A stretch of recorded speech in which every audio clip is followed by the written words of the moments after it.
Menjelang fasa endemik, ya, dalam kita membicarakan mengenai menjelang fasa endemik ini, banyak persoalan-persoalan, banyak pertanyaan yang mula diajukan dan antaranya pertanyaan yang diajukan, adakah kita bersedia untuk hidup bersama virus yang meragut lebih 18,000 nyawa di negara kita. Dalam pada itu banyak juga persoalan yang diajukan tentang apakah kesan endemik ini kepada kehidupan apabila COVID-19 nanti menjadi endemik. Dan apakah agaknya langkah-langkah pengurusan kesihatan yang ada sekarang akan tetap diteruskan, namun sejauh mana dan setegas mana agaknya ia akan dilaksanakan. Malah kalau kita perhatikan juga bagaimana dengan polisi pemakaian pelitup muka selepas negara berjaya mencapai kadar kejangkitan yang minima. Adakah mesti diterus kuat-kuasakan atau digalakkan atas dasar pilihan? Jadi itu antara persoalan-persoalan yang saya lihat terus melatari pertanyaan-pertanyaan di kalangan khalayak. Jadi pada malam ini di ruang bicara anda bersama saya Suhaimi Muhammad untuk kita bercakap, untuk kita berbincang mengenai menjelang fasa endemik bersama 3 orang tetamu yang telah pun bersedia bersama saya secara dalam talian menerusi StreamYard ini. Jadi yang pertamanya hadir secara maya ialah Profesor Dr. Muhammad Roslan Muhammad Noor, Presiden Pertubuhan Intelektual Negara, PINTA. Seterusnya ialah Profesor Dr. Jamaluddin Abdul Rahman, Pakar Perubatan Kesihatan Awam, Epidemiologi dan Statistik Perubatan yang juga merupakan Dekan Kuliah Perubatan UIAM, dan juga sahabat saya, Saudara Zohair Rosli, Pendekanan DM Analitik. Kita jumpa setahun sekali je Zohair sebenarnya. Jadi apapun, terima kasih kepada semua tetamu-tetamu saya di ruang bicara pada malam ini dan kita bercakap tentang menjelang fasa endemik. Jadi saya terlebih dahululah ingin mengajukan pertanyaan ini kepada Prof. Dr. Jamaluddin. Mungkin Prof, bila kita menyatakan tentang menjalangnya fasa endemik ini, dari segi konotasinya dari sudut kesihatan awam itu, wujud ke fasa endemik, fasa pandemik itu sendiri, dan betulkah sekarang ni ketika kita menantikan fasa ini memang ramai yang rasa gembira, tak sabar, tapi dari sudut naratif kesihatan awam itu sendiri, adakah kita perlu meraihkan sebenarnya endemik ini, Prof? Endemik sebenarnya dalam segi epidemiologi, endemik ni adalah keadaan apabila kita punya kadar infection kita akan ada certain level. Selalunya bukanlah paras yang terlalu tinggi, dia mesti lebih rendah dan stabil, baru kita kata endemik. Tetapi endemik ni bukan macam yang sering saya kata, saya bagi contohnya hari ni 8 hari bulan, esok 9 hari bulan, 12 malam ni nanti akan jadi 9 hari bulan. So endemik dia tak boleh jadi macam tu. Sekian-sekian pada 1 hari bulan November dia menjadi endemik, tak boleh. Tapi kita boleh buat keputusan untuk buat polisi, untuk buat langkah kawalan berdasarkan kepada data-data yang kita ada. Contohnya, apabila data statistik menunjukkan bahawa bila kita mencapai paras-paras liputan imunisasi tertentu, data menunjukkan di kebanyakan negara kadar kematian menurun. Kalau dekat UK, Boris kata dia berjaya untuk memutuskan rantaian ataupun hubungan antara infection, jangkitan dan kematian. So walaupun jangkitan naik, tapi kematian dia tak ikut naik sama. So dia akan ke bawah. Maksudnya dia tak sama naik, kadar tak sama. Jadi dia berjaya memutuskan association tu. Jadi bila ini berlaku, kita rasa lebih selamat. Bila kita rasa lebih selamat, untuk kita mencapai keseimbangan dengan kehidupan, maka kita boleh relaxkan beberapa sekatan-sekatan yang ada. Tapi so far, Prof, perlukah kita meraihkan sebenarnya dengan pengumuman fasa endemik ini? Saya anggap macam gimmick lah. Kalau saya cakap macam gimmick lah. So nak buat satu upacara potong ribbon kan. Okey, itu pandangan awal daripada Prof. Jamaluddin dan kita beralih kepada Prof. Roslan. Jadi Prof. Roslan sendiri untuk melihat dan juga bila mana kita mendengar kita akan masuki fasa endemik ini. Jadi bagaimana? Kerana PINTA ni mungkin ada suatu sudut pandang yang berbeza. Mungkin meraihkan juga ataupun mempunyai pandangan yang berlainan, Prof? Terima kasih Cik Suhaimi. Terima kasih rakan panelis Prof. Jamal dan Cik Zuhair bersama pada malam ini dan sedang penonton sekalian. Saya melihat apa yang disebutkan oleh Prof. Jamal tadi cukup menarik. Dia kata ini adalah gimmick. Saya melihat bahawa perlu juga kadang kita memerlukan gimmick-gimmick sebegini untuk membangkitkan kesedaran rakyat bahawasanya kita perlu untuk menerima keadaan. kerana kita telah lama berada dalam tempoh PKP, MCO, kita tak boleh pergi ke mana, tak boleh pergi bekerja, ada yang bekerja daripada rumah, ada yang hilang pekerjaan dan sebagainya, bermula daripada bulan Mac tahun lepas lagi Cik Suhaimi kan. Dah setahun lebih sekarang kita berdepan dengan keadaan itu. Jadi saya kira pengumuman untuk kita bersedia kepada proses peralihan daripada pandemik kepada endemik ini adalah sesuatu yang saya kira dinanti-nantikanlah oleh masyarakat. Kerana kalau kita lihat di luar sana, ramai rakyat kita yang sudah agak ternanti-nanti bila kita boleh keluar, bila kita boleh orang kata pergi untuk bekerja ataupun kita boleh pergi ke mana-mana seperti sebelum ini. Kita tahu bahawasanya dalam keadaan kita berdepan dengan keadaan sekarang, pastinya walaupun kita berubah daripada pandemik kepada endemik, SOP itu saya kira masih lagi tetap diperlukan. Dan kita perlu hidup dalam keadaan norma baharu. Mungkin dulu kalau kita pergi ke mana-mana, contoh kalau kita pergi ke masjid, kita akan bersalam dengan jemaah-jemaah masjid, kita akan bersalam dengan imam, kita akan bersalam dengan Bilal, kita akan bersalam dengan para jemaah. Kemungkinan walaupun kita beralih daripada pandemik kepada endemik, norma kehidupan seperti mana ketika kita berada dalam tempoh pandemik itu masih tetap diperlukan dalam tempoh endemik nanti, kerana kita perlu juga untuk mengawal penularan kita katakan COVID-19 ini kepada masyarakat di luar sana. Jadi saya kira walaupun kita katakan bahawa ianya sebagai, saya suka perkataan tu gimmick, dia pada saya kita perlu beralih juga dan kita perlu bersedia ke arah itu, kerana kita tidak lagi rasanya mampu untuk terus-menerus menahan rakyat Malaysia daripada keluar untuk bekerja, keluar untuk pergi ke universiti, keluar untuk pergi ke sekolah, keluar untuk buat apa saja aktiviti-aktiviti sosial, aktiviti ekonomi dan sebagainya. Dan saya kira apabila kita berubah daripada pandemik kepada endemik ini, ia juga akan memberikan impak kepada negara kita itu sendiri, dari sudut ekonomi terutamanya.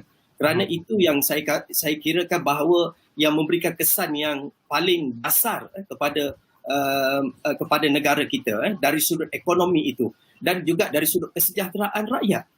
Kita dapati bahawa dalam tempoh PKP ini berlaku peningkatan kes-kes yang melibatkan umpamanya bunuh diri, yang melibatkan keganasan, mungkin keganasan rumah tangga, kes-kes yang melibatkan sosial, sumbang mahram dan sebagainya. Jadi perkara-perkara yang sebegini, kita perlu untuk kita kata mencari jalan bagaimana untuk kita menyelesaikan ataupun setidak-tidaknya kita dapat mengurangkan gejala tersebut. Dan ianya kita kata mungkin sebagai efek daripada apa yang kita hadapi sekarang lah.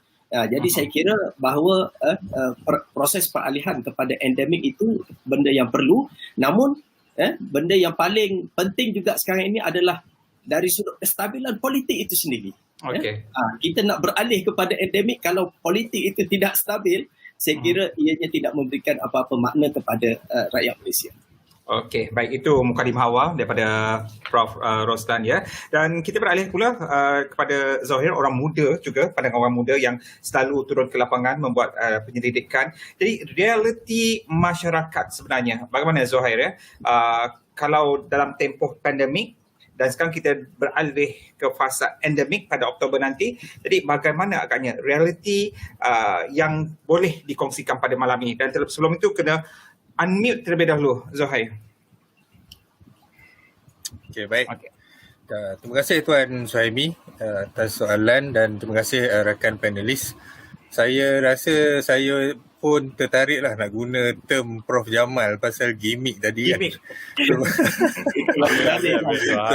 Zaman mencetuskan satu dari segi dari segi untuk ekonomi, bagi saya ini juga adalah satu gimmick. Sebab apa saya katakan begitu?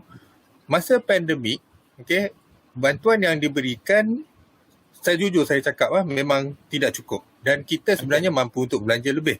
Dan itu satu masa pandemik. Semasa endemik ni, yang akan datang ni, kita assume bahawa mereka ini, yang mana yang dah terjejas ni boleh, contoh kalau kata orang yang berniaga kecil-kecilan, boleh start berniaga dengan begitu saja. Macam kita main switch switch on off macam tu je. Kan? Ini tak betul kan. Sepatutnya kena ada plan yang proper untuk macam mana kita nak guide dia orang ni supaya mereka boleh recover dengan betul ataupun pulih dengan baik. Kita punya package rancangan ekonomi yang terakhir diumumkan ialah pada bulan Jun, akhir bulan Jun. Sehingga sekarang masih tiada apa-apa yang diumumkan, terutamanya untuk macam mana nak pastikan perniagaan kecil-kecilan ini dapat kembali ke dapat berniaga kembali lah. Sebab sekarang ni bukan saja contoh, kalau kata diorang boleh berniaga kembali, ada buyer tak? Di mana ada ke tidak? Kan? Semua orang terkesan sekarang ni. Kan? Bila terkesan, indirectly pembeli pun tiada. Agak sukar untuk orang yang berniaga walaupun dia dah boleh berniaga sekarang untuk berniaga. Kan? So, contoh, macam kita tahu pada tahun lepas banyak perniagaan yang bungkus. Setakat yang kita tahu sekitar 30,000 yang bungkus. Dan di kalangan 30,000 yang bungkus ni, hampir semua sekali adalah mereka yang berniaga kecil-kecilan dan perniagaan mikro. Yang lagi kecil daripada kecil. Jadi ini adalah antara benda yang kita harus lihat. Dan saya tak silap saya pada 2 bulan yang lalu, Menteri Keusahawanan pun ada keluarkan kenyataan bahawa kita punya PKS sekarang berada dalam keadaan yang tertekan. Kalau dilanjutkan lagi keadaan lockdown seperti yang lepas, hampir separuh akan menghadapi kesukaran. Jadi kita tahu juga bahawa benda-benda seperti ini yang harus diberi perhatian. Kan? Jadi mereka ini memang dah tahap betul-betul air dah nak lepas hidung lah. Jadi bantuan yang diberikan juga haruslah menuju ke arah itu. Okey. Dalam masa pandemik pun bantuan bagi tak cukup. Masa nak suruh orang berniaga pula, kan, bantuan tak ada bantuan langsung kan. Suruh orang buat macam switch on off macam tu je. Kan? So ini tak patut. Ini harus dilihat kembali.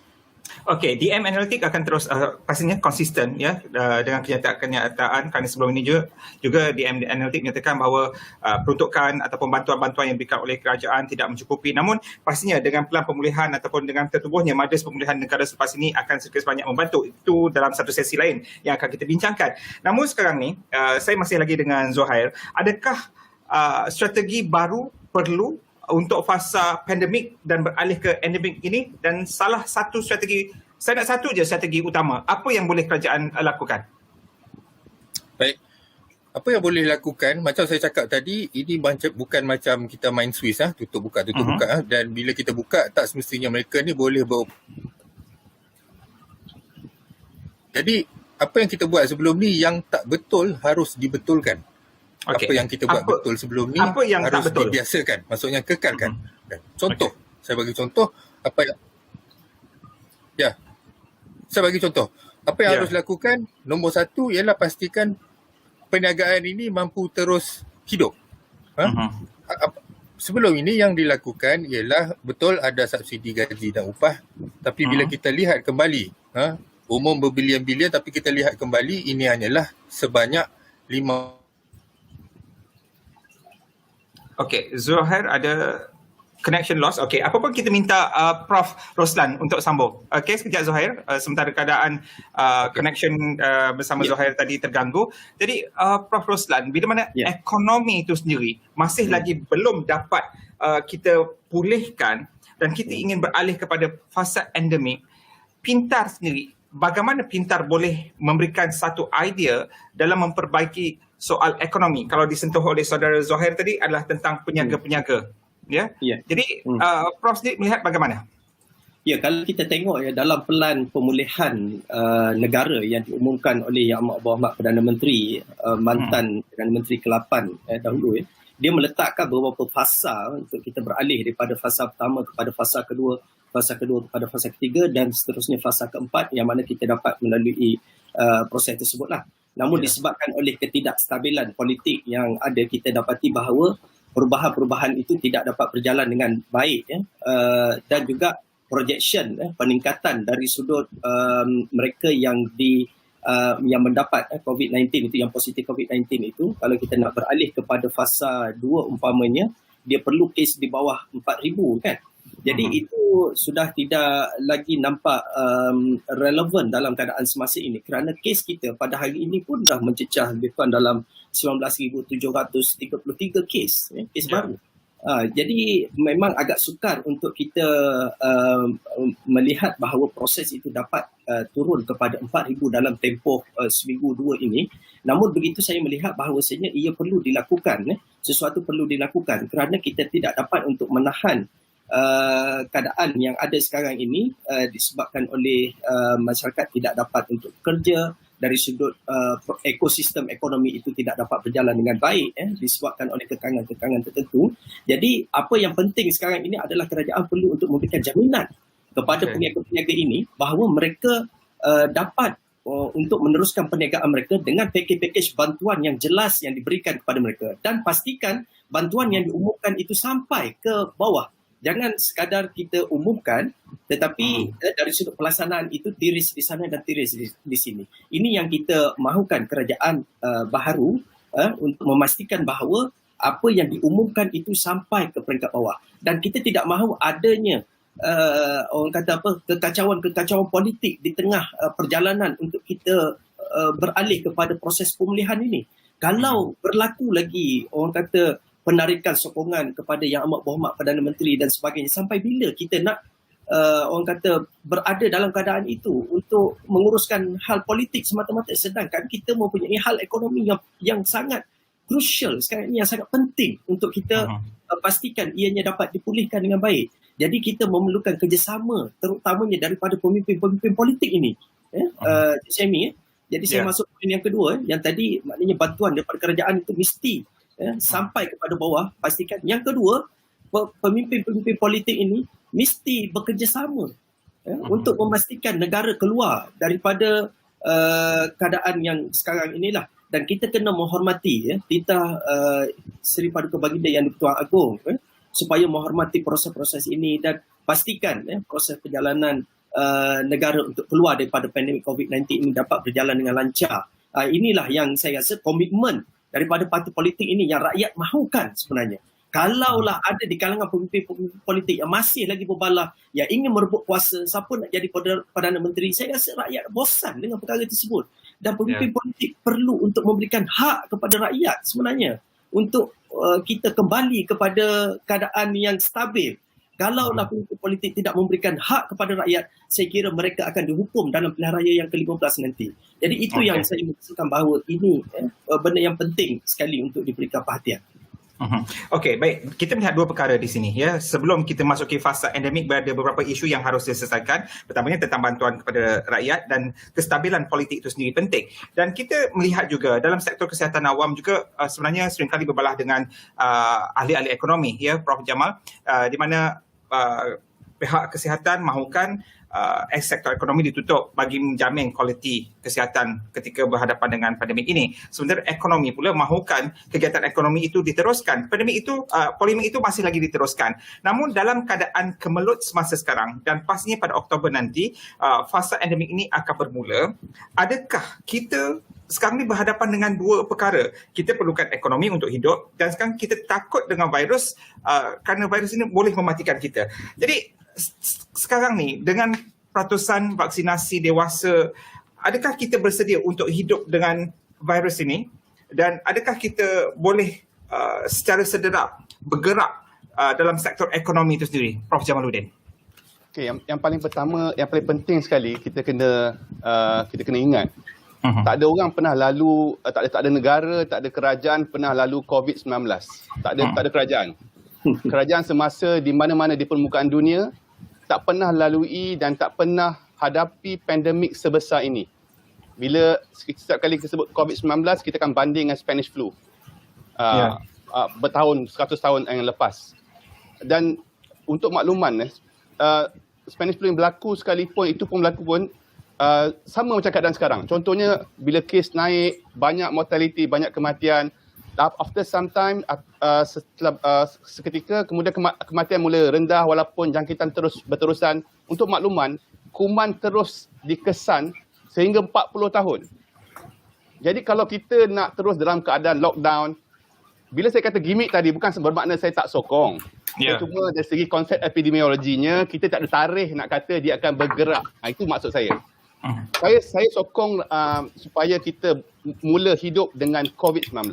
Kita kena hidup dengan COVID-19. Pertama, sebab apa? Sebab dengan terbukti keberkesanan vaksin. Terbukti. Negara capai 60% vaksin, nampak kadar kematian mula menurun. Sekarang ni kadar kes dah mula turun. Nampak overall mula turun. Lepas tu kita akan tengok kadar kemasukan ke hospital juga menurun. InsyaAllah tak lama lagi kadar kematian sekitar 300 sehari. Masih lagi tinggi. Jadi, apakah kita bersedia untuk masuk ke fasa endemik? Jawapan saya semua terletak pada data. Tak kisahlah ekonomi ke, epidemiologi ke, semua polisi kerajaan sepatutnya dengan data yang lengkap.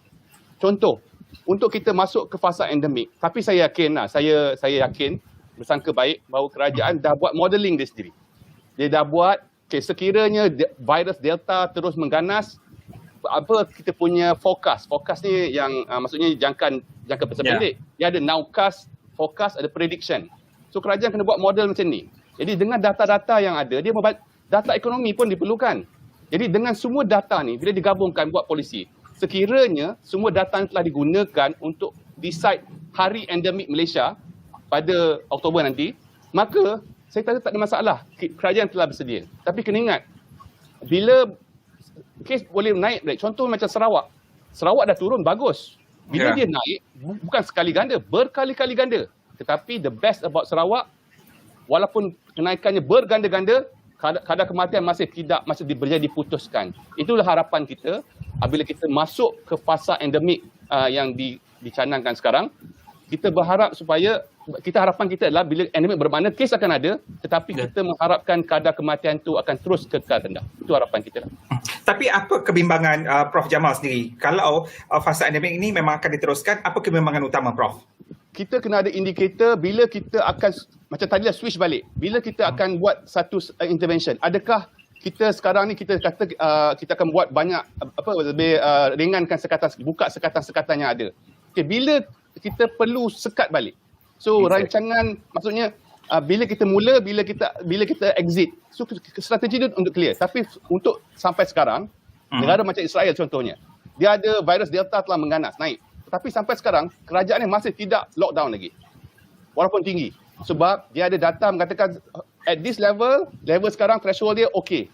Jadi kalau dia tak capai certain level, kita kekal keadaan sekarang. Kita teruskan pemantauan. Jadi saya rasa rancangan-rancangan itu perlu di-clearkan apakah strategi-strategi kita. Jadi saya bukan kata kerajaan tak sedia sebab saya tak tahu tak mana kerajaan bersedia ataupun tidak. Tapi saya harap kerajaan ada dengan semua data yang ada, dengan semua pakar yang mereka ada. Mereka dah ada semua data-data ni untuk mereka mulakan kehidupan dengan COVID dan juga bersedia apakah mitigation plan ke, suppression plan ke, kaedah-kaedah kesihatan awam yang ada untuk kita hadapi mungkin varian akan datang. Kita tak nak lah. Tapi jika berlaku. Jadi inilah persediaan yang kita kena teruskan.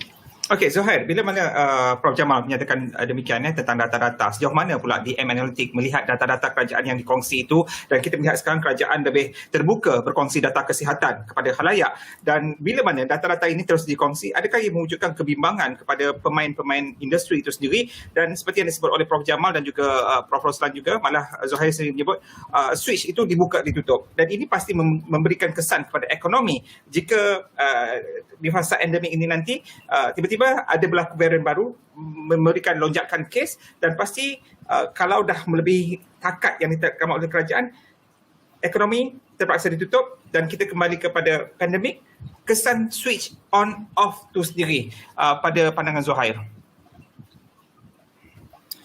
Ya, saya rasa pertama sekali kita kena make it clear.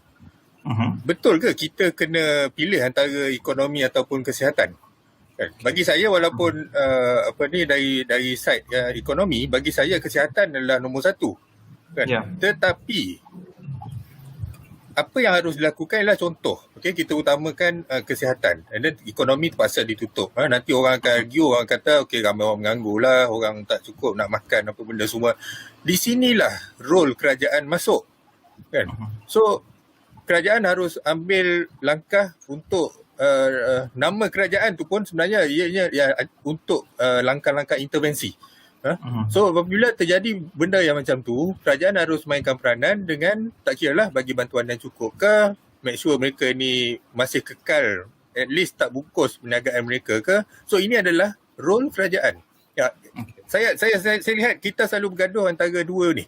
Kan, sama ada nak ekonomi dulu ke kesihatan dulu. Kan, sama macam pengeluaran duit KWSP.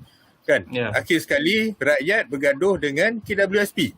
Kan, KWSP nak jaga duit simpanan rakyat. Kan, rakyat terpaksa bawa keluar duit daripada KWSP sebab duit tak cukup. Kenapa duit tak cukup? Bantuan yang diberi pun tak cukup. Umum berbilion-bilion tapi yang sampai berapa je? Dan sebagai contoh, total yang diumumkan adalah 530 bilion. Tapi yang diberi kepada rakyat sebenarnya hanyalah 83 bilion. Daripada RM100, RM16 je yang dibagi kat rakyat. Yang lain semua disuruh rakyat keluarkan duit sendiri. Dan duit EPF, bagi loan moratorium, itu saja. Kan? Jadi bagi saya antara kesihatan ataupun ekonomi sudah tentu. Semua orang clear kesihatan nombor satu. Sebab kalau orang meninggal, orang mati, nak kerja pun tak boleh. Kan? Jadi pastikan kesihatan tu nombor satu, settlekan dulu yang itu dan kemudian kita boleh cakap pasal ekonomi. Tetapi kalau kata masa kita nak kena buat lockdown balik ke apa, di sinilah di mana peranan kerajaan masuk. Kan? Kerajaan tak boleh buat senyap. Kalau buat senyap je nanti orang akan bergaduh sama sendiri. Kan? Sama macam test kit COVID. Sebelum ni dalam RM30. Bila kita minta suruh turunkan harga, cakap macam-macam tak boleh lah apa kan. So tiba-tiba dia turunkan jadi RM20. Kan? Lepas tu bila dah turunkan jadi RM20 dah, in the end rakyat bergaduh dengan farmasi yang provide untuk test kit tu sendiri. Ya, Zuhair. Test kit yang kami ambil dengan harga yang lebih mahal. Di sinilah di mana role kerajaan patut masuk. Kan? Subsidize dulu apa yang dah diambil dengan harga yang lebih tinggi. Kan? Tapi ini tak berlaku. Kan? Ini yang kita bergaduh sama sendiri. So bagi saya kita kena clear kan tugas siapa sebenarnya. Kan? So in the end nanti akan ada yang ambil kesempatan buat senyap kan. Macam buat tak tahu kan. So ini yang kita tak mahu. Jadi banyak perkara yang belum kita selesaikan sebelum kita memasuki fasa endemik ini ya, seperti yang telah pun kita kongsikan setakat 27 minit ini. Dan pasti untuk berhadapan dengan endemik ini juga satu fasa baru yang kita belum dapat rasai, walaupun sebelum ini kita dah pun melalui beberapa penyakit yang memasuki fasa endemik seperti malaria, denggi yang terus kita berhadapan sekarang ini. Tapi dari satu sudut kesihatan awam juga, Prof. Jamal, sebelum saya bersama dengan Prof. Roslan ya, strategi itu sendiri. Orang masih bercakap, sehingga setakat ini kita cakap tentang strategi kerajaan, segalanya terletak kepada kerajaan. Tapi dari segi kesihatan awam, pastinya ia melihat kepada masyarakat itu sendiri ya. Peranan masyarakat itu penting. Ya, kerajaan memberikan bantuan, kerajaan memberikan nasihat, kerajaan ada polisi, tapi dari segi untuk menjayakannya terletak pada rakyat. Jadi bagaimana rakyat itu sendiri perlu akur, adakah kita masih lagi kekal dengan SOP atau ada lagi perkara-perkara yang kerajaan perlu laksanakan dalam tempoh endemik. Apa pandangan Prof. Jamal sebelum kita berrehat? Ramai orang kata COVID ni macam X-ray. Bila dia berlaku, dia akan tunjuk semua fracture yang dekat dalam badan kita. Kan? Jadi kita punya kesedaran kesihatan, rakyat kita taklah tinggi mana sebelum COVID. Jadi bila COVID datang, jadi kesedaran tingkah laku kesihatan masyarakat kita memang di tahap yang sebenarnya boleh diperbaikilah. Tapi tidak memberansangkan. Jadi rakyat kita contohnya, betul, Suhaimi cakap tu, itu jawapan dia sebenarnya. Tanggungjawab sebenarnya untuk jaga diri sendiri adalah frontliner kita adalah rakyat sekarang. Bukan lagi KKM, bukan lagi misi-misi, bukan lagi pakar kesihatan awam ataupun doktor dia, bukan. Frontliner adalah rakyat itu sendiri. Jadi rakyat kena cakna kepada COVID-19. Kena tahu apa itu gejala COVID-19, kenapa perlu pakai mask, kenapa perlu berjarak, kenapa dia nak. Saya mahu buat, bukan saya terpaksa buat. Jadi akan ada isu pertikaian. Bila dilonggarkan, kita semua berpusu-pusu balik kampung. Tanpa sebabkan perasaan. Bila kita social being. Tapi bila rakyat tak sedar. Jadi benda tu perlu kita terus usaha untuk sedarkan rakyat. Saya rasa rancangan-rancangan sebesar begini antara lain boleh menyedarkan rakyat. Tidak ada yang lebih baik daripada kesedaran pada rakyat itu sendiri. Okey, baik, kita berhenti rehat seketika dan kembali untuk round kedua ya dalam tentang menjelang fasa endemik ini. Kita berehat seketika dan kembali selepas ini.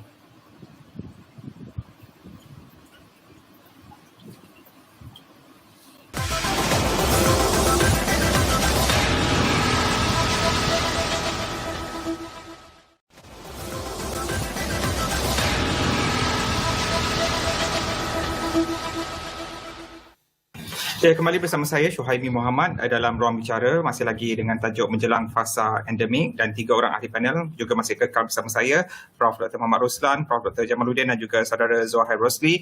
Dan sebelum kita berhenti tadi, kita dah pun cuba memasuki era fasa endemik itu sendiri. Jadi saya terus kepada Dr. Muhammad Roslan untuk kita melihat ya bahawa sebelum kita berhenti kita menyentuh tentang rakyat itu sendiri, peranan rakyat itu sendiri perlu ditegakkan ya. Jadi bagaimana sekarang dengan rakyat, dan kita dah ada suntikan political will itu sendiri, bagaimana agaknya rakyat dan kerajaan ya dengan langkah yang sederhana boleh menjayakan fasa endemik ini? Dr. Roslan, Prof. Roslan. Ya, Cik Syami saya sangat yakinlah kita bergerak pada landasan yang tepat untuk kita keluar daripada pandemik COVID-19 ini ya. Dengan usaha yang begitu bersungguh-sungguh yang dibuat oleh pihak kerajaan lah ya, untuk memberikan suntikan vaksin ya. Ini yang saya nak masuk di sini ni, apa peranan rakyat itu sendiri ya. Saya yang saya kira ya, rakyat itu yang pertamanya perlu untuk memikirkan dengan serius ya untuk melengkapkan vaksinasi masing-masing. Kita tahu di Lembah Kelang kita sudah berjaya untuk vaksinasi mengikut kadar yang ditetapkan.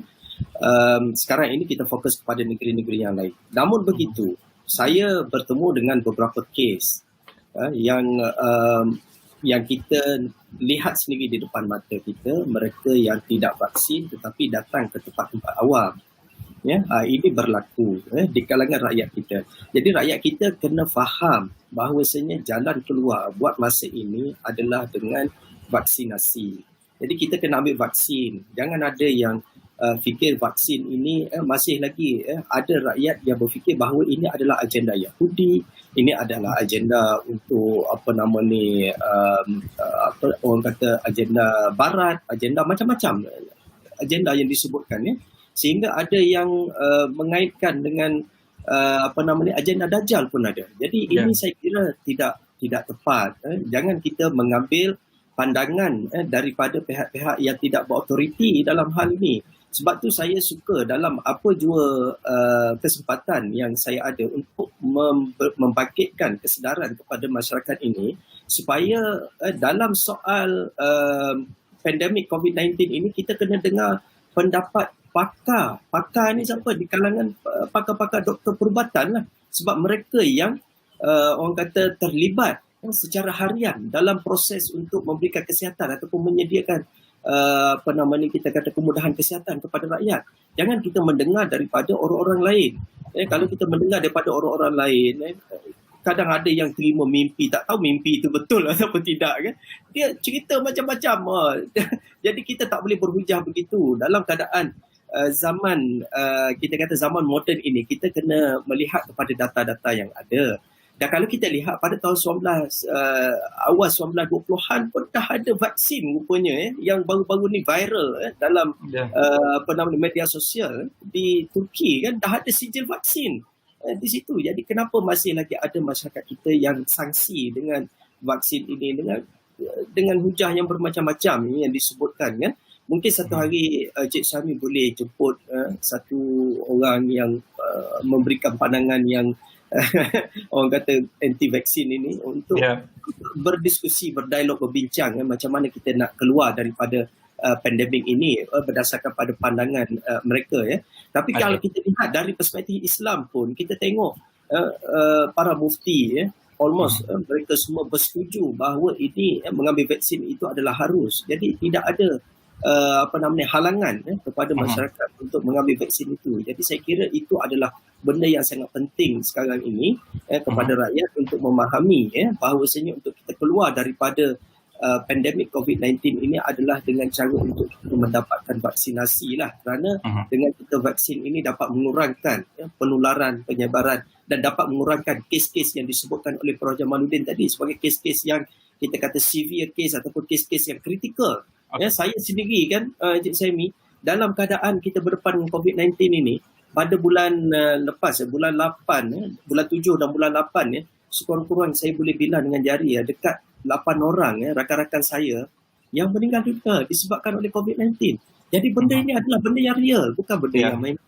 Jadi kita kena berikan kesedaran kepada masyarakat keadaan-keadaan yang seperti ini. Saya memang sangat terkesan kerana saya sendiri sempat menguruskan jenazah sahabat saya yang meninggal di Hospital Ampang disebabkan oleh COVID-19. Orang lain tak boleh nak masuk, ahli keluarga tak boleh nak pergi. Tapi saya sempatlah untuk menguruskan van jenazah. Saya pergi dengan van jenazah untuk ambil jenazah sahabat ini dan kita dapat untuk uruskan dan kebumikan di di Kuala Lumpur.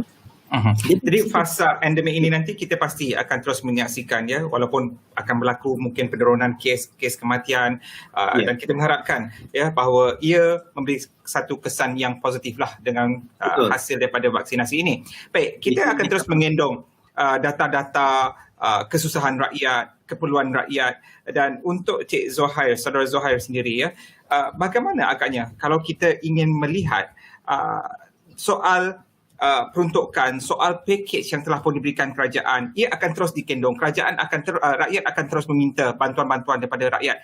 Namun sepanjang tempoh 18 bulan ini, adakah pakej-pakej ataupun bantuan-bantuan rakyat ini yang dikatakan tidak mencukupi, tidak mampu mewujudkan satu rangkaian ekonomi membantu kehidupan rakyat itu sendiri? Kalau betul kerana DM Analytics sebelum ini tampil dengan kenyataan bahawa kerajaan tidak berbelanja. Apa yang dibelanjakan adalah duit rakyat itu sendiri menerusi tabungan KWSP. Jadi adakah rantaian-rantaian ini juga tidak membantu rakyat, tidak membantu ekonomi negara, malah ia akan terus dikendong, dibawa dalam fasa endemik nanti? Okey, baik. Kita harus sedar bantuan itu ada, memang diberi, tetapi adakah ianya cukup atau tidak? Jadi kita harus lihat kepada data. Adakah ianya cukup atau tidak? Jangan kita tengok jumlah yang besar, kan? Macam contoh 530 bilion, kita rasa okey ini cukup lah.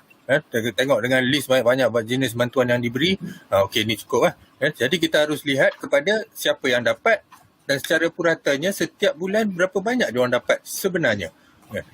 Kita lihat daripada bulan 4 tahun lepas sehinggalah bulan 6 tahun ini, yang dibelanjakan ialah macam saya sebut tadi 83 bilion.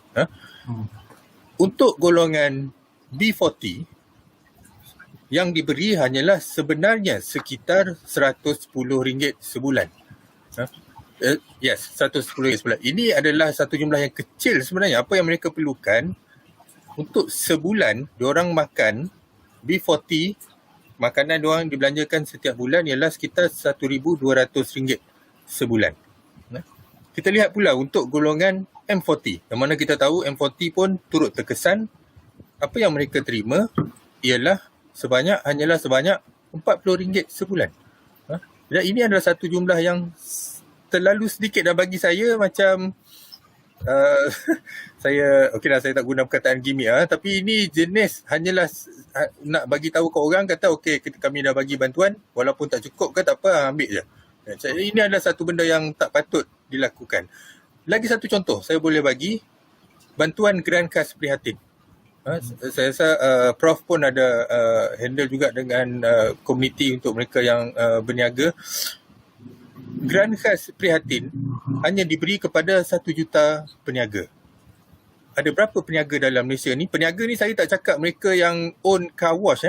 Mereka bos-bos besar, tak kira lah own car wash ke apa, ada pekerja. No. Ini adalah orang yang bekerja sendiri yang tak ada pekerja. Dia kerja sendiri. Dia buka sendiri kedai laksa utara dia jual sendiri. Dia tak ada ambil pekerja. Dalam Malaysia kita ada sekitar 2.4 to 2.5 juta pekerja sendiri. Bantuan yang diberi kepada mereka yang bekerja kecil-kecilan ini hanyalah diberi kepada sebanyak 1 juta orang. Maksudnya daripada 100 orang hanya 40 orang yang dapat. 60 orang lagi macam mana? Adakah 60 orang ni tidak terkesan sepanjang pandemik ini? Jadi untuk nak menuju ke arah endemik ini, saya tak apa confident berdasarkan apa yang dah dilakukan semasa pandemik. Masa endemik ni apa yang kita boleh harapkan? Ya. Jadi macam saya katakan tadi, apa yang dah dibuat kalau tak betul, betulkan. Kalau benda yang dibuat sebelum ini benda yang betul, kekalkan.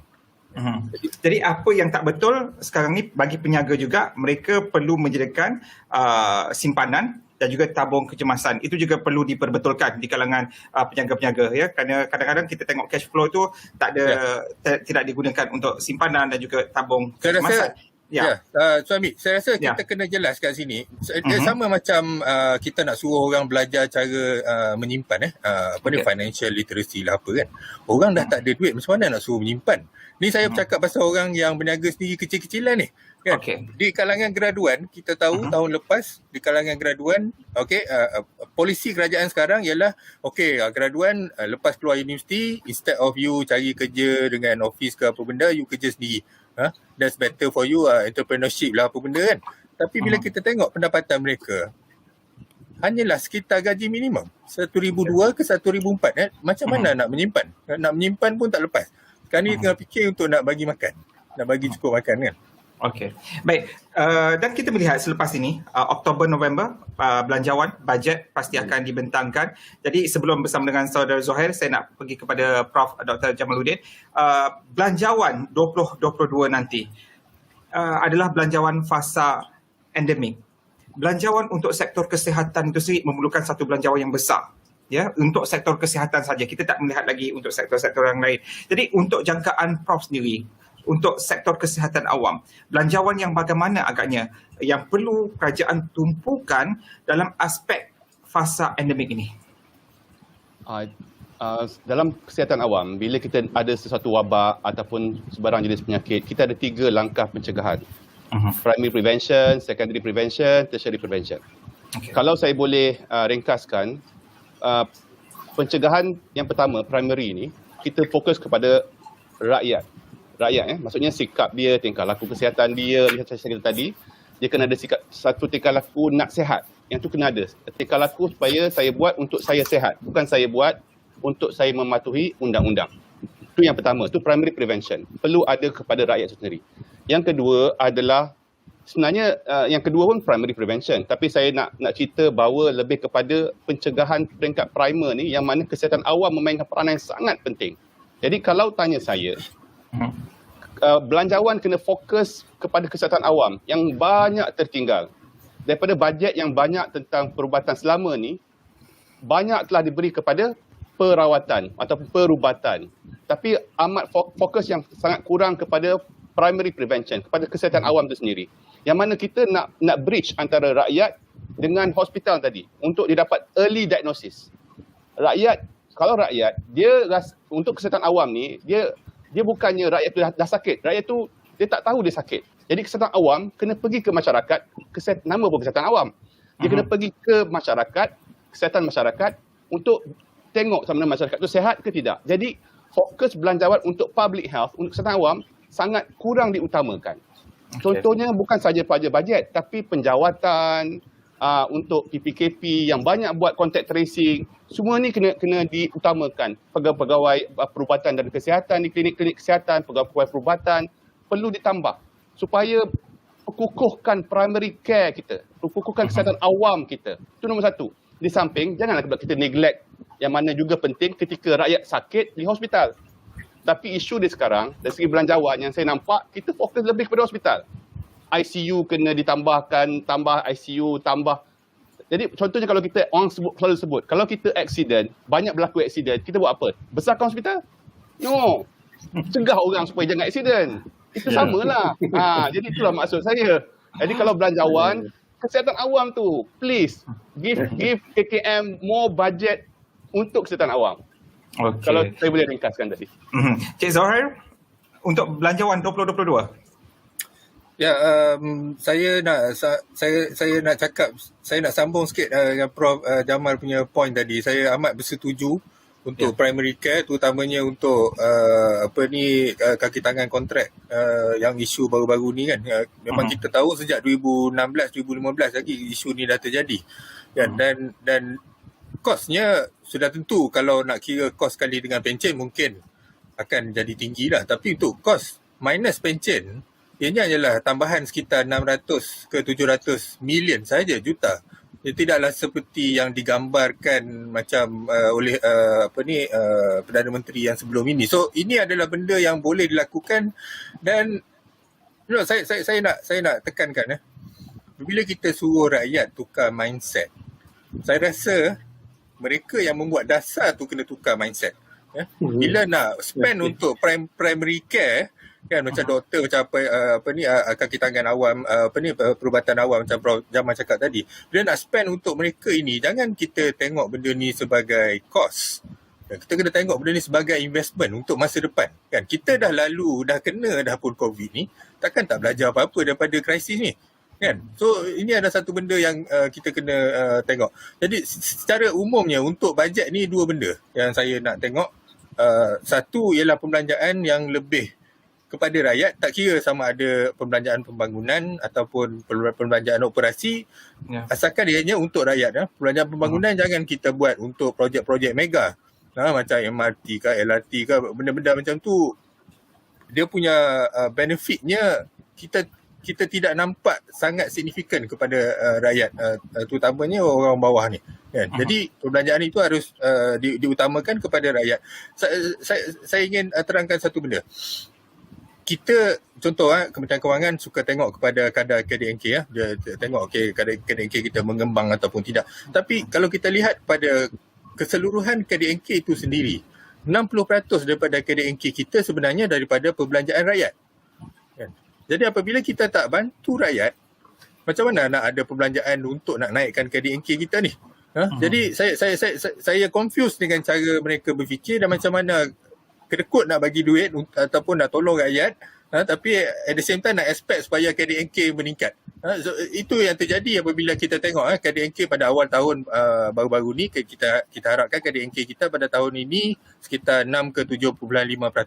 Tapi sekarang tiba-tiba sudah diturunkan unjuran itu, fokus tu sudah diturunkan kepada 3 ke 4% saja. Jadi cara kita lihat kepada ekonomi itu haruslah berpaksikan kepada rakyat. Itu nombor satu.